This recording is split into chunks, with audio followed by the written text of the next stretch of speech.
একজন মানুষ তার মনুষ্যত্বের বিকাশ ঘটবে, প্রকৃত মানুষ হবে উত্তম আখলাকের মাধ্যমে, উত্তম চরিত্রের মাধ্যমে। আজকের পৃথিবীতে মানুষ ইবাদত বন্দেগী করে, মানুষ আল্লাহর বিধান কিছু পালন করে, কিন্তু আজকের পৃথিবীতে সবচেয়ে বড় অভাব যে জিনিসটির, সেটি হচ্ছে উত্তম চরিত্রের, উত্তম আখলাকের সবচেয়ে বড় অভাব। এই জায়গাটা যেন আজকে আমরা একেবারে দেউলিয়া হয়ে গিয়েছি। উত্তম চরিত্র থেকে আমরা অনেক দূরে সরে গিয়েছি। নবী করিম সাল্লাল্লাহু আলাইহি ওয়াসাল্লাম, তার চরিত্র, সাহাবায়ে কেরাম রিদওয়ানুল্লাহি তাআলা আলাইহিম আজমাইন, তাদের আখলাক, এগুলো থেকে আমরা অনেক দূরে সরে গিয়েছি। আজকে মুসলমানকে দেখে মানুষ ইসলাম গ্রহণ করে খুব কম।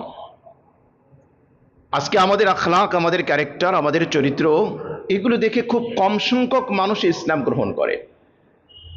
পশ্চিমা বিশ্বে, ইউরোপ, আমেরিকায় যে মানুষগুলো ইসলামের প্রতি আকৃষ্ট হচ্ছে, সেটি মুসলমানদেরকে দেখে নয়, সেটি কোরআন পড়ে, কোরআন অ্যানালাইসিস করে। বিশ্বনবী মুহাম্মদুর রাসূলুল্লাহ সাল্লাল্লাহু আলাইহি ওয়াসাল্লাম তার সিরাত চর্চা করে অধিকাংশ মানুষ ইসলামের প্রতি আকৃষ্ট হচ্ছে। আজকের পৃথিবীতে সবচেয়ে বর্ধনশীল ধর্ম, সবচেয়ে মানুষ যেই ধর্মকে গ্রহণ করছে তার নাম হলো ইসলাম। ইসলামের বিরুদ্ধে এত অপপ্রচার, এত প্রোপাগান্ডা, তারপরেও পৃথিবীর একেবারে টপ লেভেলে আছে ইসলাম, পৃথিবীর একেবারে এক নম্বরে আছে ইসলাম। যত মানুষ কনভার্টেড হচ্ছে, সবচেয়ে বেশি মানুষ ইসলাম গ্রহণ করছে। দুটো জিনিস থেকে তারা ইসলামের প্রতি আকৃষ্ট হচ্ছে, তার একটা হচ্ছে কোরআন, আর একটা হচ্ছে মুহাম্মদুর রাসূলুল্লাহ সাল্লাল্লাহু আলাইহি ওয়াসাল্লামের সিরাত। কিন্তু বাস্তবতার বিপরীত হওয়া উচিত ছিল। আমরা যেহেতু কোরআনের ফলোয়ার, কোরআনকে ফলো করি, আমরা যেহেতু মুহাম্মদুর রাসূলুল্লাহ সাল্লাল্লাহু আলাইহি ওয়াসাল্লামের উম্মাহ, সুতরাং উত্তম আখলাকের বহিঃপ্রকাশটা তো আমাদের মধ্যে, আমাদের মাধ্যমে প্রকাশ করা উচিত ছিল। যেহেতু কোরআনের ফলোয়ার আমরা, কোরআনের যে দিক নির্দেশনাগুলো আছে সেগুলোর বহিঃপ্রকাশ তো মুসলিম হিসেবে আমার মাধ্যমে প্রকাশ ঘটবে, আমার মাধ্যমে মানুষ দেখে দেখে জানবে। একটা হচ্ছে থিওরিক্যাল জ্ঞান, আর একটা হচ্ছে প্র্যাকটিক্যাল।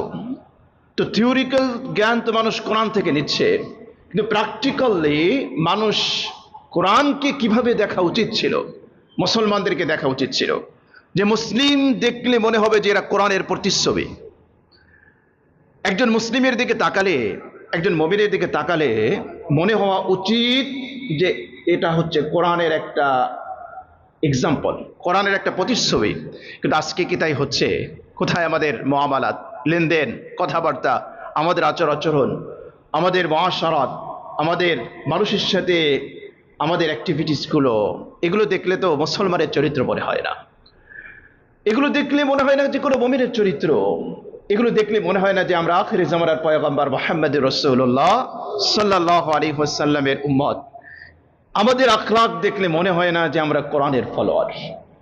কোরআন বলে এক কথা, আমাদের ক্যারেক্টার, আমাদের আচার আচরণ বলে আরেক কথা।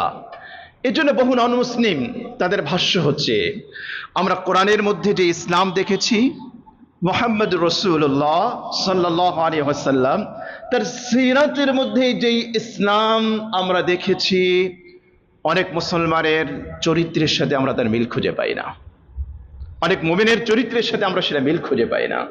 এজন্য প্রিয় ভাই, আজকের পৃথিবীতে সবচেয়ে বেশি প্রয়োজন আখলাকওয়ালা মানুষ, সবচেয়ে বেশি প্রয়োজন উত্তম চরিত্রের অধিকারী। ইসলাম উত্তম চরিত্রকে অনেক অনেক মূল্যায়ন করেছে। ইসলামে উত্তম চরিত্রের ভ্যালু অনেক বেশি, অনেক।